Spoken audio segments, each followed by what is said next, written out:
Sir, मेरा जो सवाल है उस पर लगभग आपने चर्चा आप कर चुके हैं, लेकिन मेरा सवाल ये है कि क्या ऐसा तो नहीं है कि भाषाई विवाद सुलझाने के चक्कर में हम बच्चों पर 3 भाषाएं सीखने का बहुत ज्यादा दबाव बना रहे हैं, या छोटे बच्चों पर ये बहुत ज्यादा बोझ बन रहा है? जो बच्चा एक भाषा जानता है 5 साल पहले बूढ़ा होता है। जो 2 भाषाएं जानता है कम से कम 3 साल लेट बूढ़ा होगा। 3 जानता है तो उसका बूढ़ा होने का समय 5 साल और लेट मान लीजिए। ये मैं नहीं कह रहा है, रिसर्चेस हैं। आज ही जाके नेट पर सर्च कर लीजिए, neuro degenerative diseases and language. Multilingual बच्चे कई मामलों में शानदार होते हैं, मल्टीटास्किंग में बेहतर हैं। अगर आपको मनोविज्ञान की भाषा आती है तो प्री फ्रंटल कॉर्टेक्स एक चीज होती है हमारे दिमाग में, जो जिम्मेदार है डिसीजन मेकिंग के लिए, मल्टीटास्किंग के लिए। प्री फ्रंटल कॉर्टेक्स ज्यादा मैच्योर होता है जो कई भाषाएं जानते हैं उनका। दिमाग में सबसे महत्वपूर्ण वस्तु होती है ग्रे मैटर। जो मल्टी लैंग्वेज वाले लोग हैं उनका ग्रे मैटर उस एरिया में जो लिंग्विस्टिक प्रोसेसिंग का दिमाग में है ज्यादा होता है। ऐसे 50 रिसर्च हो चुकी है। इतना ही नहीं, आखिरी बात फिर वही, जो न्यूरो डिजेनरेटिव डिसीजेस हैं, डिमेंशिया जिसको हम सामान्य भाषा में कहते हैं, जिस दिन हम लोग 60 साल के होते हैं ना, लोग मजाक बनाने लगते हैं हमारा। उसकी मजबूरी क्या है? डिमेंशिया होने लगता है।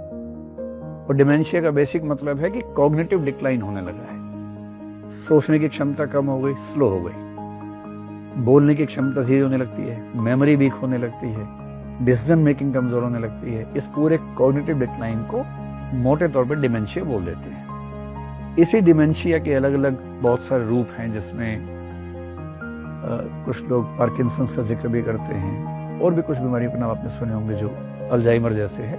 ये सब इसी के डिफरेंट शेड्स हैं। और ये स्थापित सत्य है कि जिसको 2 या 3 भाषाएं आती हैं उसके अंदर डिमेंशिया जनरली 5 साल लेट होता है।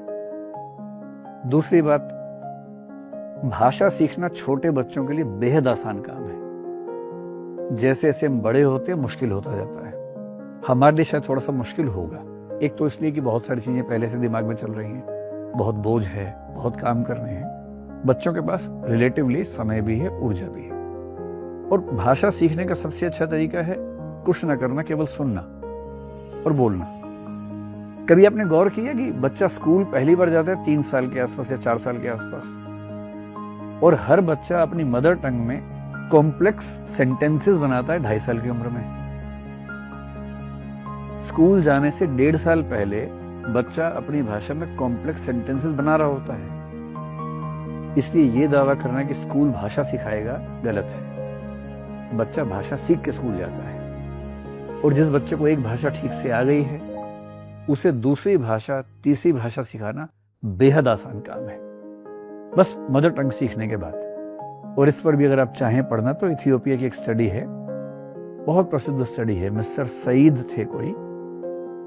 उन्होंने साबित किया कि जिन बच्चों ने मदर टंग में शुरुआती शिक्षा ली, 5वीं क्लास के बाद अंग्रेजी में शिफ्ट हुए, और जो बच्चे शुरू से इंग्लिश पढ़ रहे थे, दोनों की परफॉर्मेंस के बीच में 3700% का डिफरेंस था, लगभग इसके आसपास कुछ डिफरेंस था। मतलब निष्कर्ष ये था कि प्राइमरी एजुकेशन अपनी भाषा में हो, मातृभाषा में, फिर शिफ्ट करो दूसरी भाषा में। तो जो बच्चे 3 भाषा सीख रहे हैं बहुत फायदे में हैं, उन्हें कोई नुकसान नहीं है। और तीनों भाषाओं में कोई पारंगत थोड़ा होना है, कालिदास थोड़ा ना बनना है।